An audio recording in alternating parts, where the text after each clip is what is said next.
ተኝልኝ ያልኩሽ እኮ በጣም ስለማፈቅረው ነው። ካፈቀርሽው ዝም ብለሽ አትኖሪም እንዴ? ፈተናውን ምን አመጣው? ወደፊት ባል የሚሆነውን ሰው እንዴት ነው ሳልፈትንም ማገባው? ስንት ዋጋ የከፈለልሽን ወንድ ማስፈተን አይከብድ?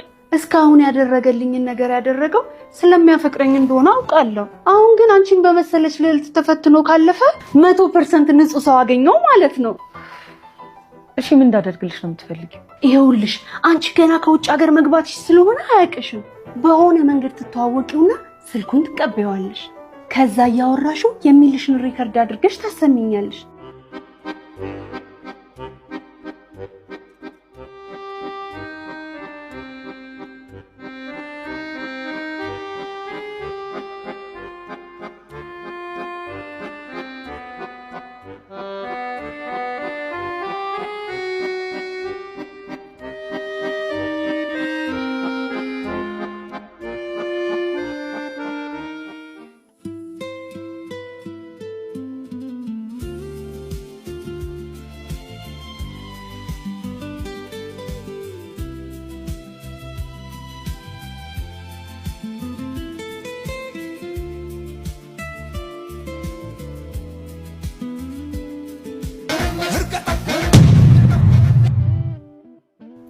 አንዳንድ ሰው የፍቅር አጋሩን በራሱ ጊዜ እንዲያሳልፎ ይሰጣል።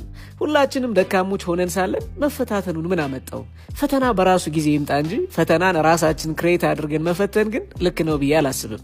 ፈተና ከባድ ነገር ስለሆነ መሰለኝ አቤቱ ወደ ፈተና አታግባን ብላችሁ ጸልዩ የተባልነው።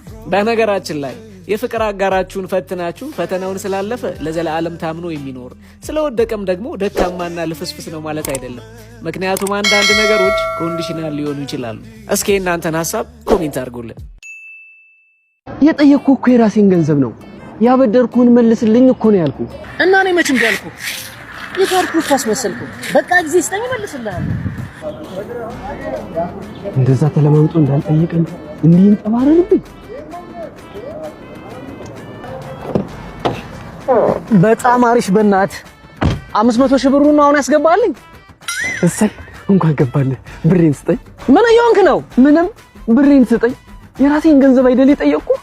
ስጠኝ። ይሰጣል። ምንድነው እንደ ሌባ የምትከታተልኝ? ጭራሽ ተቆጣ። የሱ ገንዘብ ይሁን እንደ የጠየቅኩት። ጌታ ሆይ ስራዬን እንደዚህ ትርፍ በትርፍ ስላደረክልኝ አመሰግንሃለሁ። አሜን ይመስገን። ቆመ ባመሰገንከው ፈጣሪ ብላ መጣ በወለደች እናት ይዣለሁ። ብሬን ስጠኝ። በመጀመሪያ ስለተዘጋው ድምጼ ይቅርታ ጠይቃቸዋለሁ። አንዳንድ ሰው ግን እንዴት ነው እንደዚህ መሆን የሚቻለው? በችግር ጊዜ የደረሰልህን ሰው ገንዘቤን መልስልኝ ብሎ ሲጠይቅህ እንዴት ነው መቆጣትና መገላመጥ የሚቻለው ነው?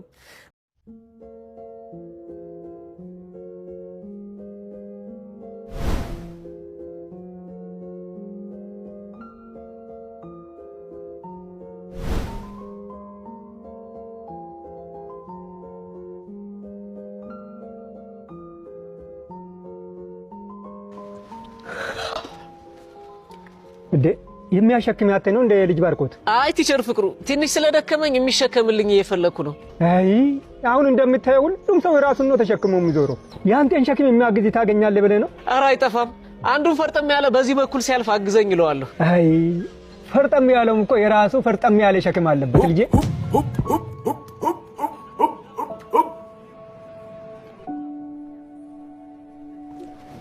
አየው ፈርጠም ያለውን ይኸውልህ የኔ ልጅ ሁሉም ሰው የራሱ ሸክም አለበት። በጣም ጠንካራ የምትለው ሰው ጠንካራ ሸክም፣ ሚሊዮነር የምትለው ባለሀብት ሚሊዮን ሸክም፣ የህይወትን ጣዕም በቂጡ የማያውቁት ህፃናት እንኳን ሳይቀሩ ኬክና አሻንጉሊት እንዴት ማግኘት እንዳለባቸው የሚያጠነጥን ሀሳብ በአእምሯቸው ተሸክመው ነው የሚዞሩት። በል የራስን ሸክም ራሴ ተሸከም። ወንድሜ ግድ የለም በቃ ከሌሎች ትከሻ ላይ ውረድ። የሰው ትከሻ የአንተ መቀመጫ ወንበር አይደለም። በሰው ላይ መደገፍህን አቁመህ በራስህ እግር ቁም። እያንዳንዱ ሰው የራሱ የሆነ የህይወት ሲኦልና ገነት አለው። የአንተን ሲኦል ሌላው ሰው እንዲያጠፋልህ አትጠብቅ። ሰው ከሆንክና የራስህ እሴት ካለ ዛሬውኑ የራስህን ሸክም በራስህ ትከሻ ላይ አድርግ። ወይ የራስህን ሸክም ተሸክመህ እንደ እውነተኛ ሰው ቁም፣ ወይ ደግሞ በሰው ላይ ጥገኛ ሆነህ ሙሉ ህይወትህን በሰው ንቀት ውስጥ እያለቀስክ ግፋ። ምርጫው ያንተ ነው ወንድሜ። ስሙ እስኪ ስለ ወላጆቻችን ለየት ያለ ባህሪ እናውራ። ለምሳሌ ዳድ ድንገት ተነስቶ ቫኬሽን ብሎ አሜሪካን ሊወስደን ይችላል። ይሄ ባህሪ ሁሌ እንዳስደምመን ነው። የኔ ማሚ ለየት ያለ ባህሪዋ ደግሞ ምን መሰላችሁ? ሁሌም እሑድ ማንም ሰው ከቤት እንዲወጣ ይፈቀድለት እና ደግሞ ለሁላችንም ስጦታ ትሰጠናለች። ይሄ ባህሪዋ በጣም ነው የሚገርመኝ። የኔ አባት ደግሞ መደገስ በጣም ነው የሚወደው። በቃ ምክንያት እየፈለገ ፍየሉን ያሳርዳል፣ ቁርጡን ያስቆርጣል፣ ውስኪውን ያመጣል። ከዛ ደግሞ ሁሌ ዘፈን ነው። በቃ ምንም ነገር አያስጨንቀውም። ይሄ ባህሪው በጣም ይለይብኛል።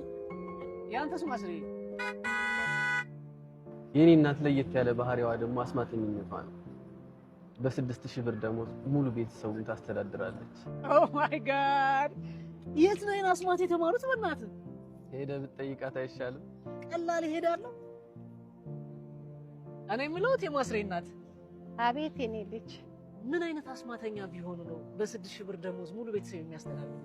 አስማት አይደለም እኮ እንቆቅልሽ ነው የሚጠየቅ ግን መልስ ያልተገኘለት እንቆቅልሽ። ይሄ ነገር ግን አስማት ነው እንቆቅልሽ? አስባችሁታል? በ6000 ብር ደሞዝ 6 የቤተሰብ አባላትን ማስተዳደር። አንቺ ጋር ከመተዋወቅ በፊት የወለድኩት የልጅነት ልጅ ነው። እኔ ፍቅር ነው ይሄ አይሆንም። እዛዙ አትቀልዳ። ይኸውልሽ ማሬ ከዛሬ ነገ እነግርሻለሁ ያልኩ። አረ ምንድነው የሚያስፈራ? ወለድክ እንጂ አልገደልክ። ወንድሜ ትዳር ውስጥ መደባበቅ የሚባል ነገር በፍጹም መኖር የለበትም። ትዳርህን ትልቅ አደጋ ላይ ነው የጣልከው። አባዬ ምንድነው ብቻ የምታወራው? አረ ምንም አንበሳይ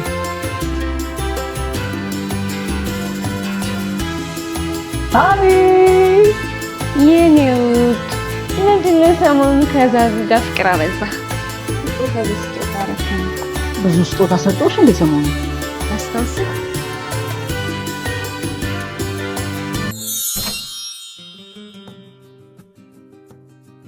ዛሬማ እነግራታለሁ።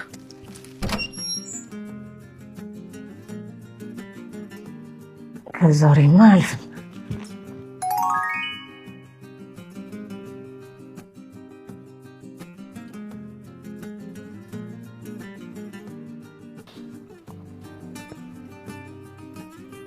የኔ ፍቅር የምነግርሽ ነገር አለ።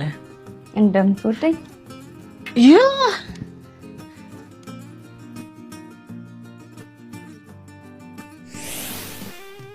አንቺ ሰሞኑን ስጦታ በስጦታ አደረኩሽ። አሁን እንዲህ ስጦታ ስለምደኝ ወደ ዱባይ ስመለስ ምን ልሆን ነው ፍቅር? ዩኒክ አዲስ ዴሊቨሪ ይሰኛሉ። መልሼ እደውልልሃለሁ። ሶሪ ምንድን ነው የሚያስፈራ? በቃ አንቺ ጋር ከመታወቂያ በፊት የወለድኩት ልጅ አለኝ በላት። ምንድን ነው የሚያስፈራ? በቃ አንቺ ጋር ከመታወቂያ በፊት የወለድኩት ልጅ አለኝ በላት።